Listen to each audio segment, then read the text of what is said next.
Thank you.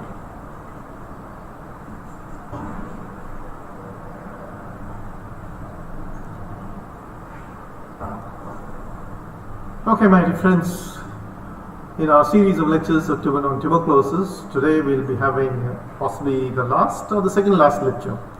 I plan to make this the last lecture on tuberculosis, but there is a new report which has come in 2020 of the current situation of tuberculosis, and so I will try and cover that in the next lecture.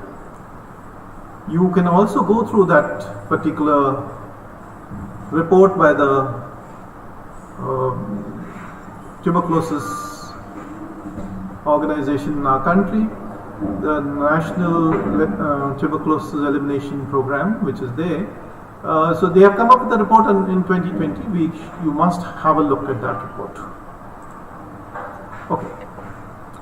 So the revised tuberculosis control program was launched in 1993, and we talked about DOTS in detail, directly observed short course strategy. This is a very important from the examination point of view, the DOTS strategy.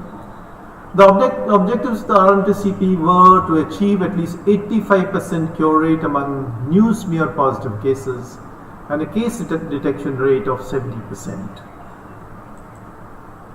The first technical and operational guidelines for RNTCP were developed during the initial years of implementation of the program, and then they were again updated in 2005.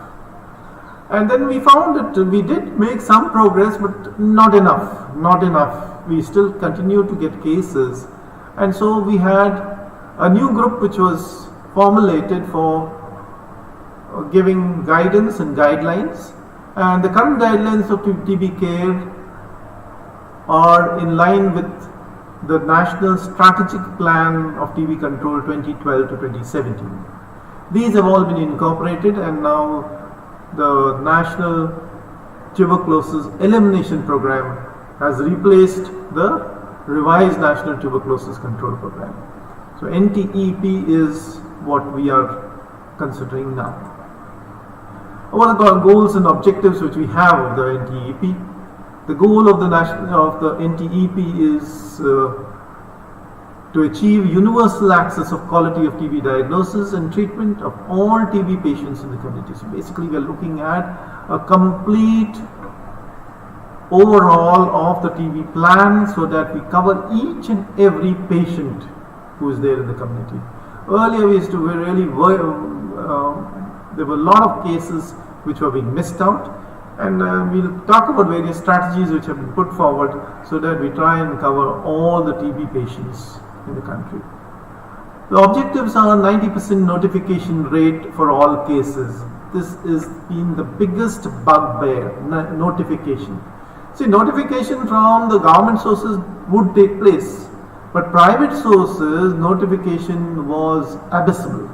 There was no notification which took place from the private practitioners.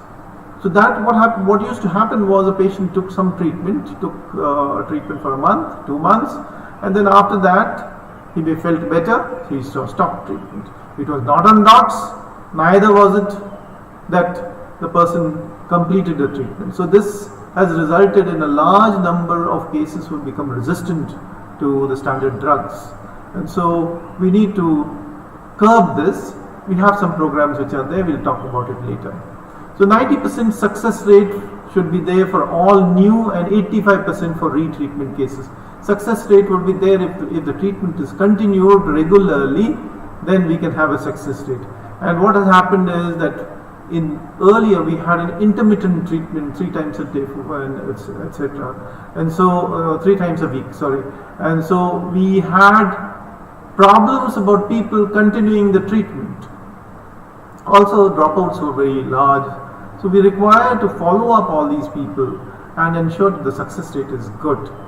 And retreatment cases, we should ensure that 85% of them are treated to significantly improve the successful outcome of treatment of drug-resistant tuberculosis cases. This is the problem. As I told you, we have we have now facing a barrier because large number of people have become drug resistant.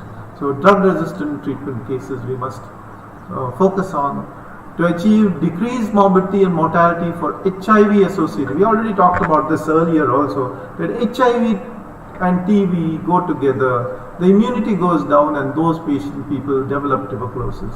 To improve the outcome of TB care in the private sector, this is what I was talking to you about earlier. Private sector earlier was not bothering about follow-up of the patients, and this requires to improve. Strengthening the recording and reporting systems, which we'll talk about. In May 2012, all healthcare providers were to notify every TB case or treated to the any patient who was treated for tuberculosis was to be reported to the local authorities from May 2012. That was good, very nice program which was there, but nothing really took place on ground. But now we have a web-based TB notification system, NICSHE, and this platform which is there is now being used for notification, and we are now convincing the private practitioners to come out to NICSHE and register these cases. The major change, 1 TB unit per 1.5 to 2.5 lakh population, is also a game changer.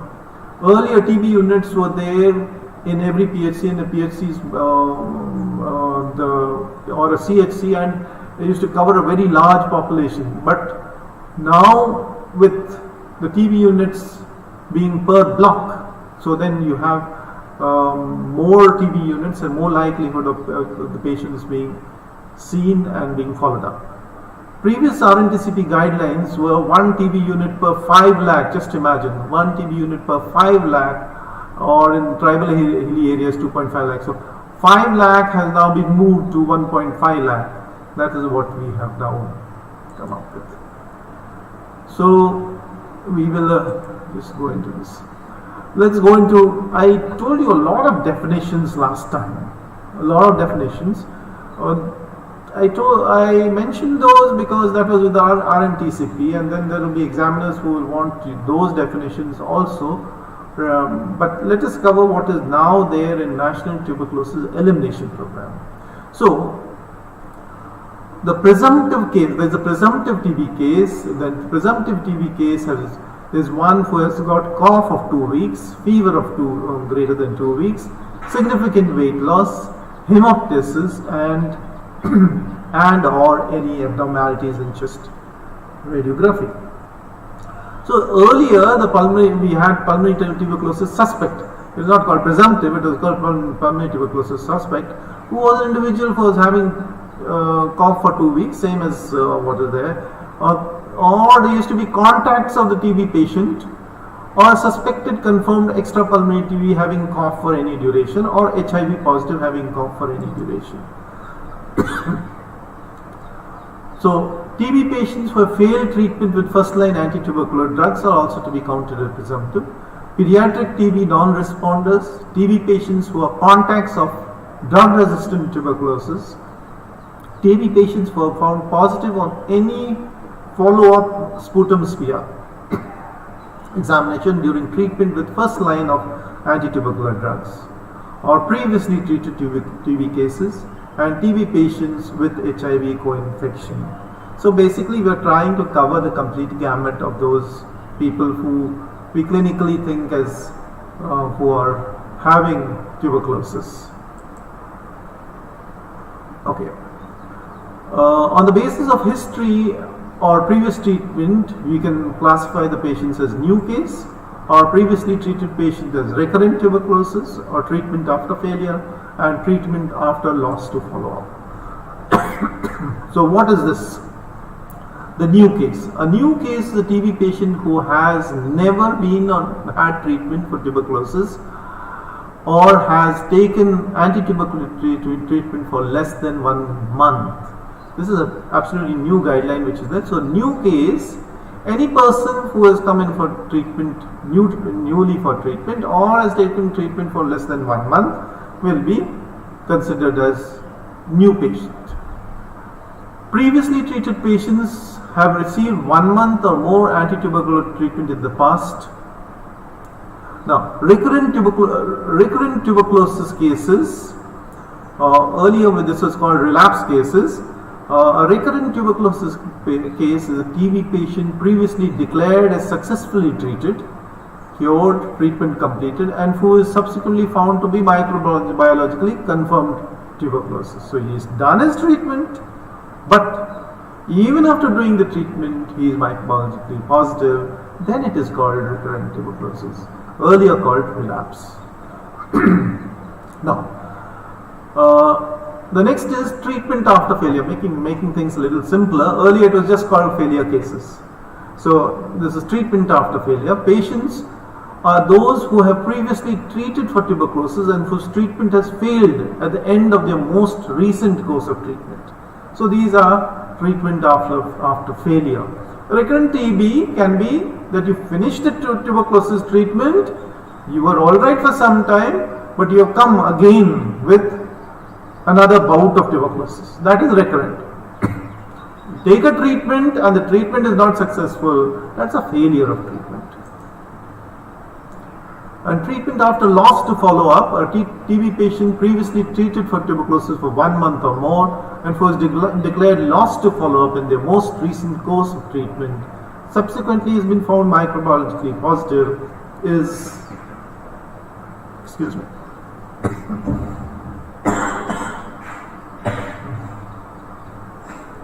should have had water. Yeah, it's there on my table. Previously called treatment after default, a patient who has received treatment for tuberculosis for a month or more from any source and returned for treatment after having defaulted. This is not taking anti-tuberculosis drugs consecutively for 2 months or more and found to have smear positive. These are the previous cases. Now let us see what is in case of resistance. We are very concerned about resistance. So on the basis of drug resistant, we can classify these patients into 5 categories. If he is resistant to one drug, that is monoresistance, then we have polyresistance, multi-drug resistance, rifampicin resistance, and extensive drug resistance. Let us see what we are talking about. Please get these things very clear. A monoresistance is a patient whose biological specimen is resistant to first line of anti-tubercular drugs. We will talk about first line anti-tubercular drugs. But any person who is resistant to the first line of anti-tubercular drug is called monoresistance. Polyresistance is a TB patient whose biological specimen is resistant to more than one first line anti-tubercular drugs, other than both INH and rifampicin. Other than both INH or rifampicin. Please see this because INH and rifampicin is our mainstay of treatment. And that we will cover in the multi-drug resistance. A TB patient whose biological specimen is resistant to both INH and rifampicin, with or without resistant to any other first-line treatment. See, if he is resistant to both INH and rifampicin, he straight away is put into multi-drug resistant. He need not be resistant to any other first-line anti-tubercular drugs. So, please remember this: monoresistance, polyresistance, and multi-drug resistance. Any person who is resistant to both INH and rifampicin will be multi-drug resistant. And this is one thing which we will cover in detail.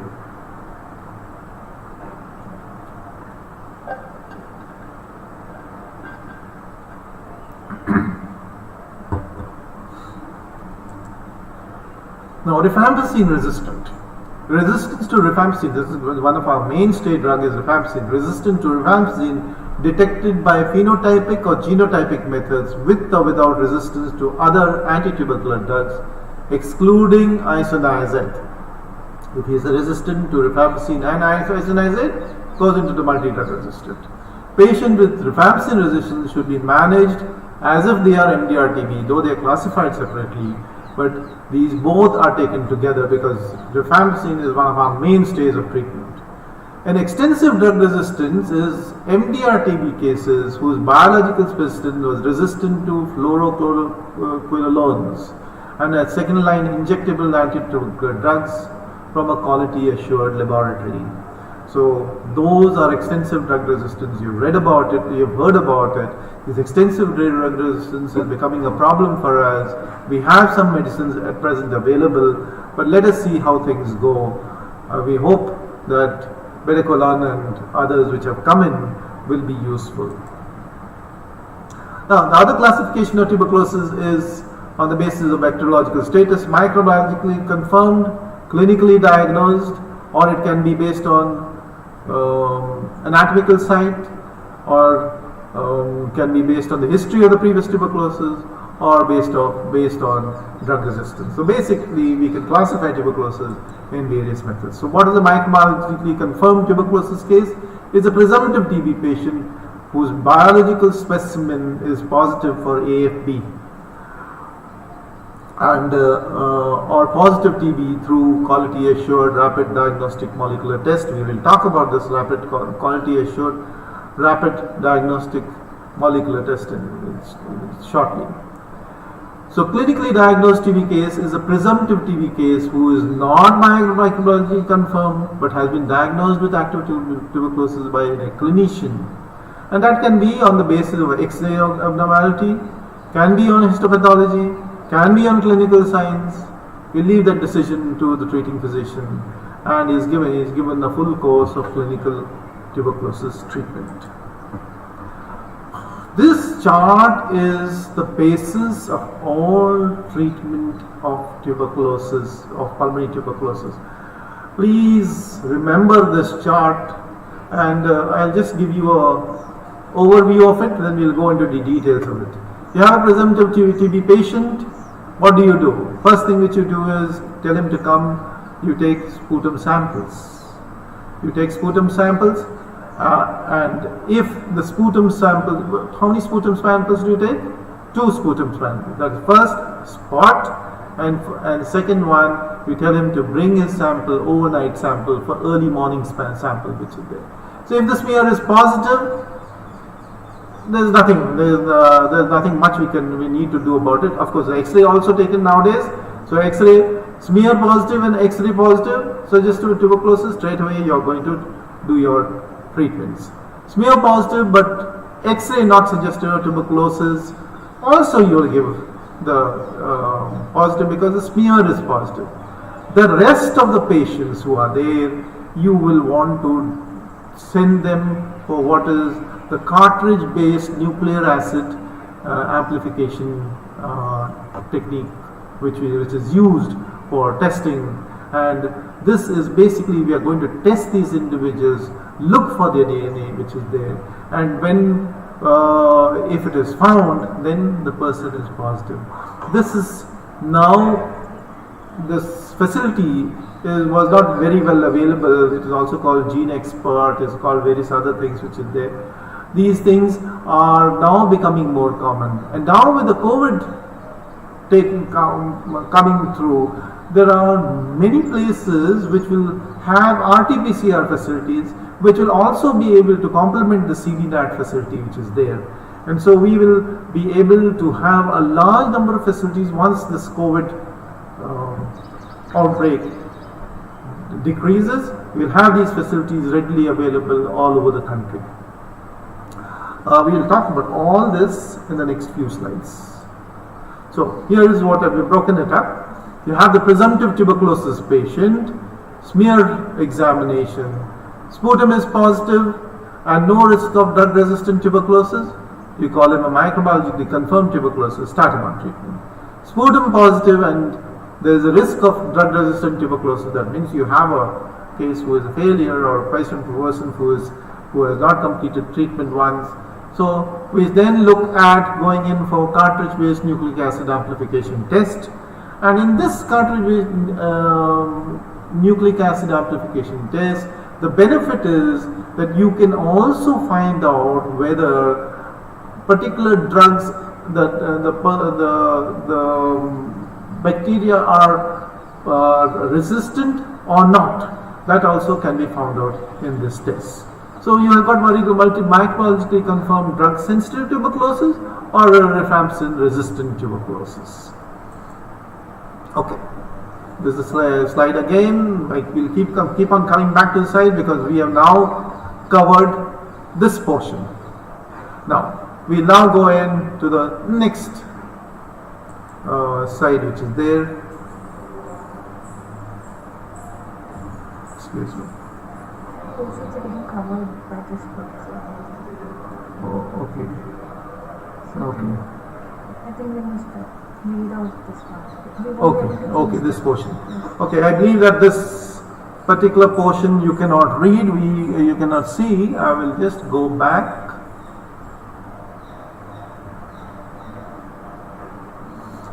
So, what we were talking about, this portion I think you can't see. So, the technology also creates problems sometimes. So, sputum positive and risk, if there is risk for drug-resistant tuberculosis, you do a CBNAT study. And the CBNAT study will give you two results, either it can be a positive or a negative. A positive being that you have it, you already got a sputum positive, so the patient is already in tuberculosis case. What we are looking at is only drug resistant. So we are testing this drug resistance in this cartridge-based nucleic acid amplification test, and in that you can either have that it is positive, that is rifampicin-resistant tuberculosis, or you can have it negative, that means that the person is sensitive to the first-line drugs. Okay, so we have now come up to here. Where are we? Yeah. So we have done this. We will now move further, where we have presumptive TBpatient smear negative. Now we talked about smear positive cases already. Smear positive, X-ray positive, treatment. Smear positive, X-ray negative, but having chances of drug resistance, we start looking at CBNAT study. Now, smear negative patients. Now, smear negative patients and X-ray also not suggestive of tuberculosis, but you have a high clinical suspicion. Again, you go in for a CBNAT study. Or a smear negative and X-ray suggestive of tuberculosis. Then you again, what you can do is get 2 more smears done, second time smear examination, plus also do simultaneously a CBNAT study.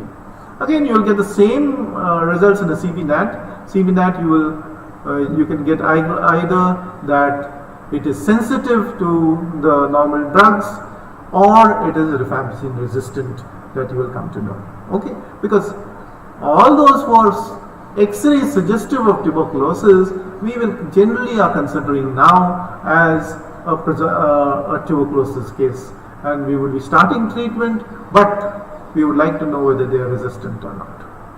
Why is it that they are not having smear negative? That's what we find out from CBNAT.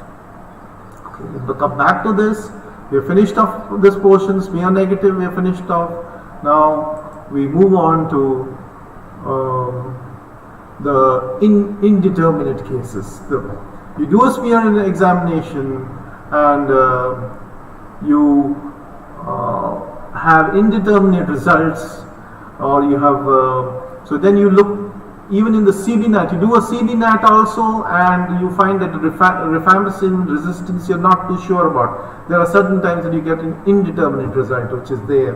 So rifampicin resistant indeterminate result is there. What do? You do an additional CBNAT to get a valid result. So the indeterminate, or on the second occasion you've done it, you still are not sure about it. What do? You have to move in to doing a liquid culture or a line probe assay. Do a line probe assay or liquid culture and do a drug sensitivity test. Will take a longer time. Liquid cultures, of course, are much faster than the normal cultures which we have been talking about earlier. These liquid cultures would give a result faster, but we can do also a drug sensitivity test. We can also, if facilities are available, do a line probe assay.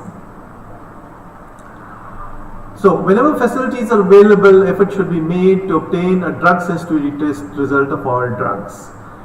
This is what we are aiming at. Ultimately, by the time you pass out possibly, you will have a system by which all patients will go through CBNAT, and it will be decided whether the patient has got drug-resistant tuberculosis or not. The line of therapy will be decided through CBNAT possibly.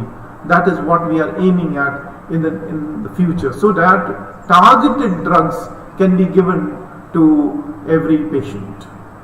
If both the sputum smear and X-ray are negative, the patient should be referred to a pulmonologist as such.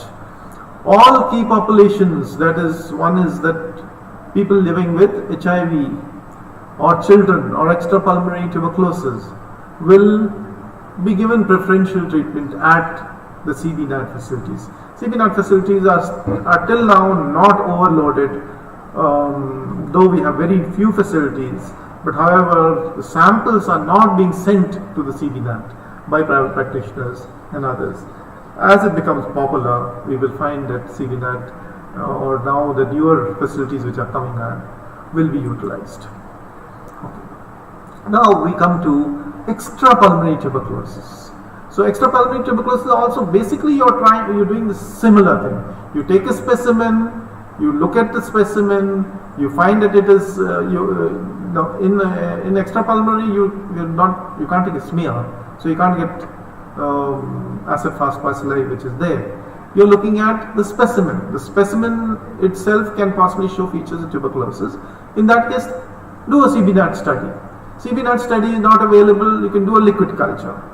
A liquid culture, if the specimen is not available and you have a high clinical suspicion, you can use other diagnostic tools which are there. We can either go in for just clinical diagnosis or look for alternate diagnosis. Now, if in the CBNAT is a similar result which we have talked about, you can detect tuberculosis. Microbiologically tuberculosis can be detected or not detected. If it is detected, you can find whether it is sensitive, not sensitive, indeterminate or resistant. As in the what we mentioned in the past, sensitive people, you put them on treatment. Indeterminate people, do a repeat CBNAT. And resistant people, then you do, there's a totally different line of treatment.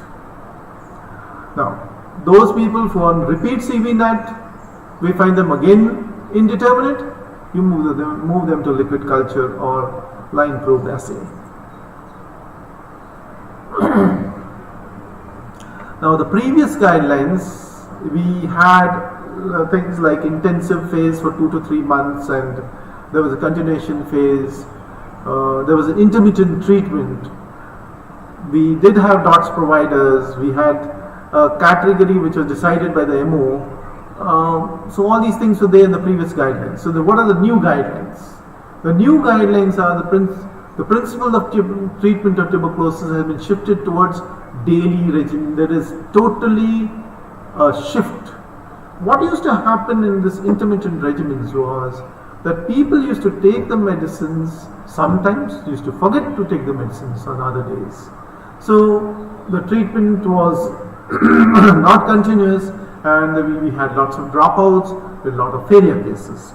So we have a daily regimen now, and we have also got a daily fixed dose combination. Now what is it? What is this daily fixed dose combination? We'll talk about it later, but basically what we're trying to do is, person having 40 kgs weight, 60 kgs weight, 20 kgs weight, we used to have different types of tablets, different colored tablets, and there was a lot of confusion as to which should be used for which person.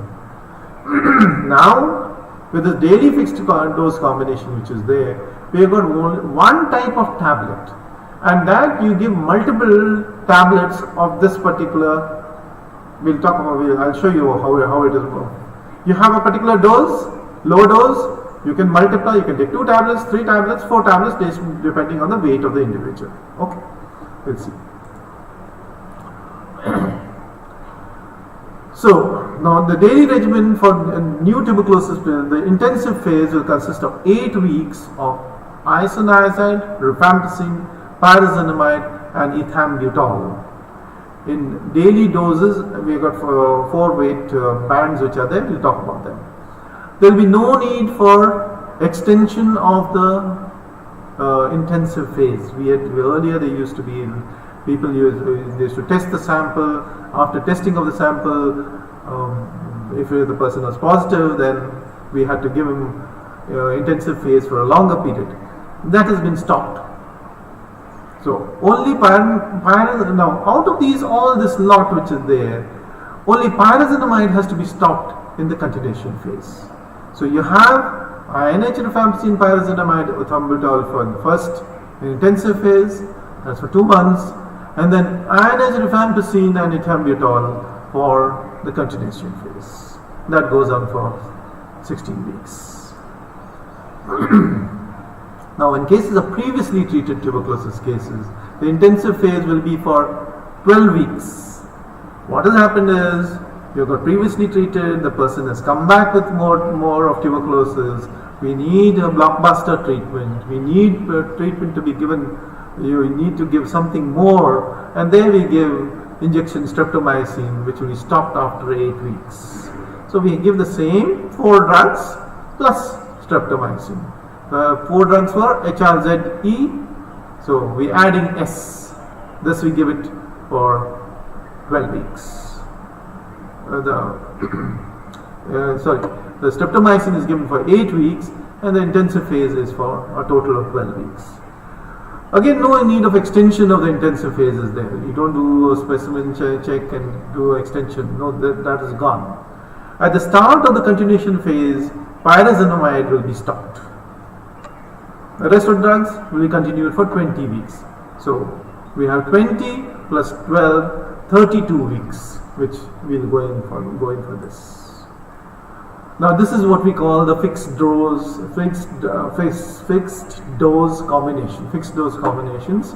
So basically we have the tablet which is there of 75 milligrams of isoniazid, 150 milligrams of rifampicin, isoniazid of what am I saying?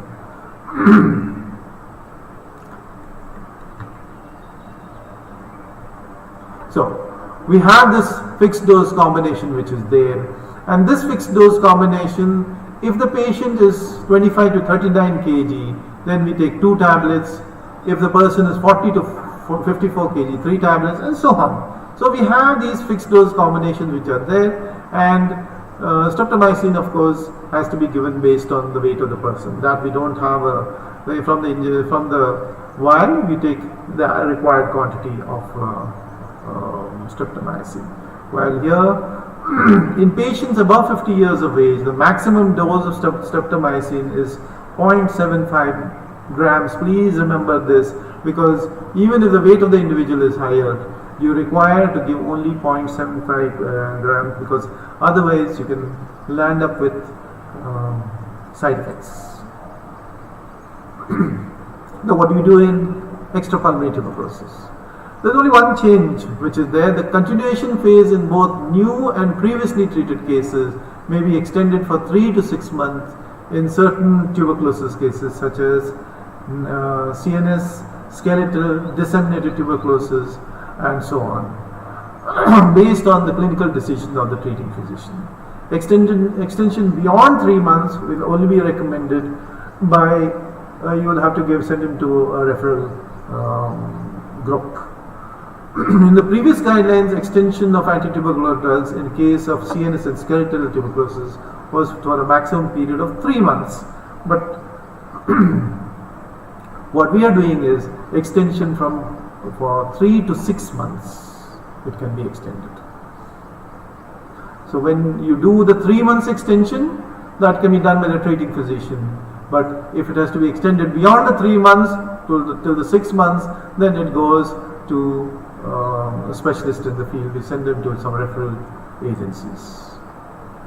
What do we do in follow-up? See, earlier there was no follow-up. Any patient after taking his treatment was given his 6 months of treatment by DOTS and was left in the community. There was no treatment, no follow-up which was going on. But now the clinical follow-up is a new addition, and follow-up of laboratory investigation and long-term follow-up. Let's see what's the clinical follow-up which is done. It is done at least monthly and be in a clinical facility or the patient's house. Patient's house means it is done by the A&M, ask whether the person has any symptoms, to observe improvement of chest symptoms or weight gain, control the comorbid conditions such as HIV and tuberculosis, and to monitor any adverse reaction to anti-tubercular drugs. Now, laboratory investigations which are to be done for pulmonary tuberculosis cases: sputum examination at the end of intensive phase and at the end of treatment. In the previous guidelines, follow-up of sputum was to be done at 2 months, 4 months and 6 months for new cases, and 3 months, 5 months and 8 months for treated cases. But this is not done. As I told you, we do not do any sputum examination in between treatment. Sputum examination is done at the end of intensive phase and the end of treatment. In case of clinical deterioration, the medical officer may consider a repeat of the sputum examination even during the continuation phase. Suppose the patient comes and you find that the patient is deteriorating, you can do a sputum examination. At the completion of treatment, the sputum smear and culture should be done for every patient. Every patient after treatment, end of treatment, you have to do a sputum smear and a culture. X-ray is to be offered whenever required, whenever you feel that there is a deterioration, whenever there is, you think there was some problem earlier which may have become better, you can do an X-ray. The long-term follow-up, this is a new thing which has come in with the new guidelines. No long-term follow-up was done earlier. This is a totally new thing which has come. So after completion of treatment, the patient should be followed up at 6 months, 12 months, 18 months and 24 months. So 2 years after the treatment has been stopped, you are taking, you're checking the patient.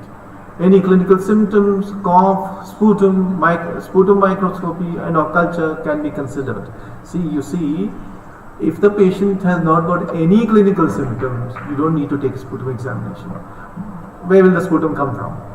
If the patient has got cough, please take the sputum anytime during this particular review. 6 months, 12 months, 18 months, 24 months. Any of these, you can take the sputum examination again and check for acid phosphorylation.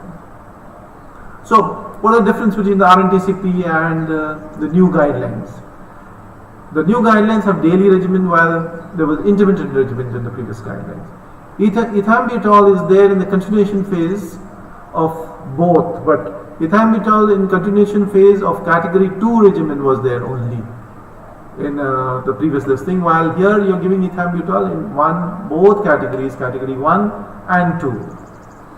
Now we got fixed dose combinations which are there. So there was no fixed dose combination, there were particular tablets depending on the weight band, it was creating some sort of confusion. So here there is no need of extension of the intensive phase. While you did a sputum examination after 1 month, if it was positive, then you extended the intensive phase. The follow-up was at present is clinical, laboratory and investigation, while over there it was only a sputum examination which was supposed to be done. Follow-up was laboratory. Over here there is a long-term follow-up of up to 2 years, while previous guidelines had no long-term follow-up. Okay, what can be the outcome of treatment? Either the patient can become cured. So microbiologically confirmed tuberculosis patient at the beginning of the treatment for smear or culture negative, it becomes smear or culture negative at the end of the complete treatment. This is what is a cured case. A treatment success is a new addition. Treatment success is TB patients who are cured or treated completely are accounted in treatment success. And treatment failure is a TB patient whose biological specimen is positive by smear or culture at the end of treatment. So that's a failure, because it remains positive by smear or by culture. So that's now lost to follow-up. This is a new addition. which is a TB patient whose treatment was interrupted for one consecutive month, 1 month. That's what we talked about. We said new case is when there is a patient who has not taken treatment beyond 1 month. So he is again taken as a new case. While if he is less than 1 month, we will continue the treatment.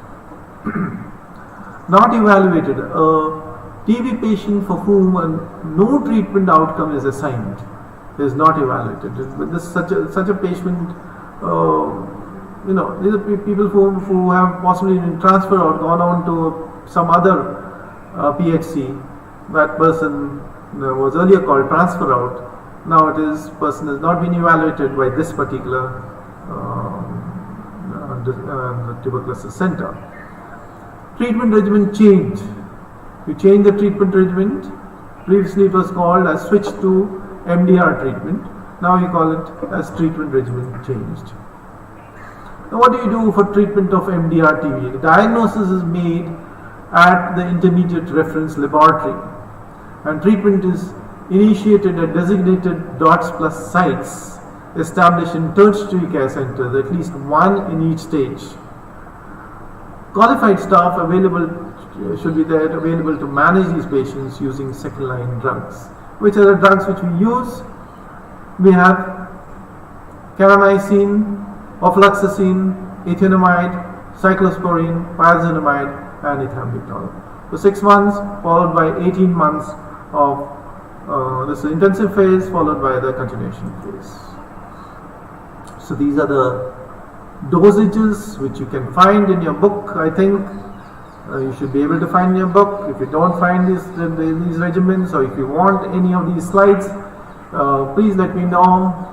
Send me a message, and we'll try and give you some whatever is not available in your book. However, the best way is to go to the Ministry of Health and Family Welfare site. You will get all these things in the Ministry of Health and Family Welfare site. Everything, fixed dose combinations, the complete details of treatment. You go to the tuberculosis site, you get everything. The intensive phase for treatment, the intensive phase should be given for a minimum of duration of 6 months or up to 9 months, and multiple sputum smear examinations, sputum culture can be conducted to monitor the response. Intensive phase should be given till at least 3 consecutive negative smears, and last available culture is negative.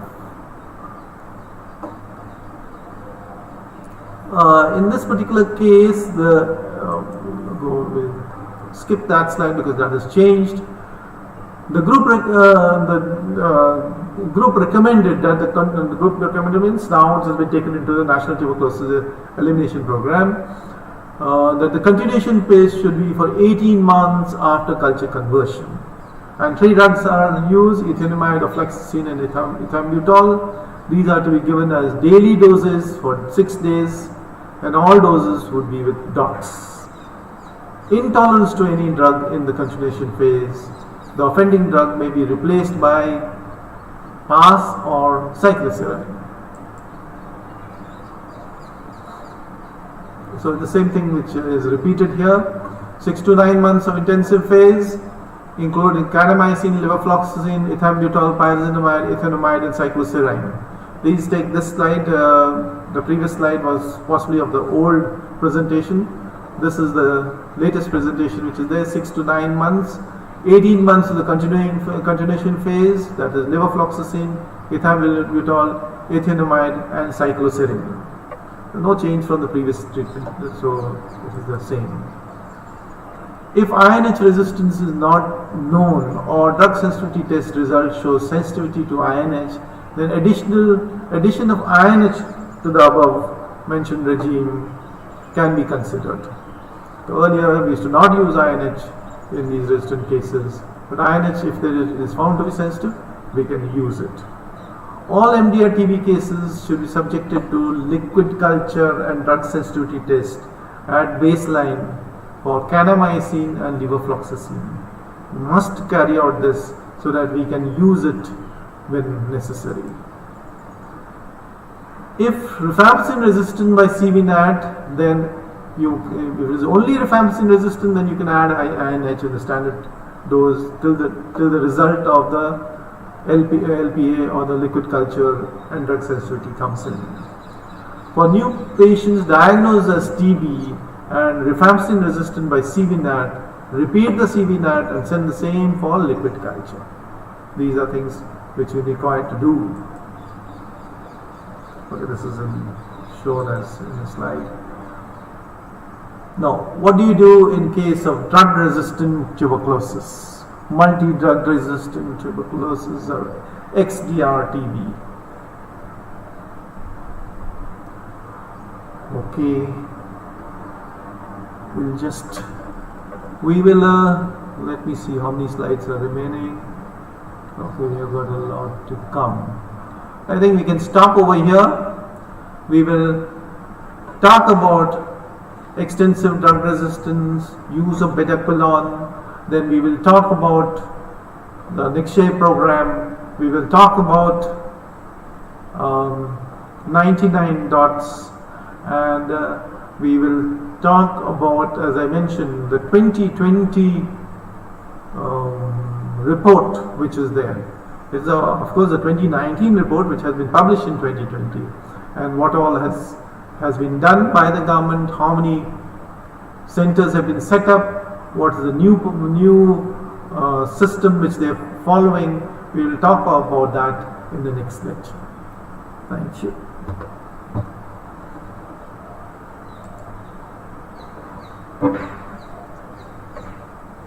Yeah.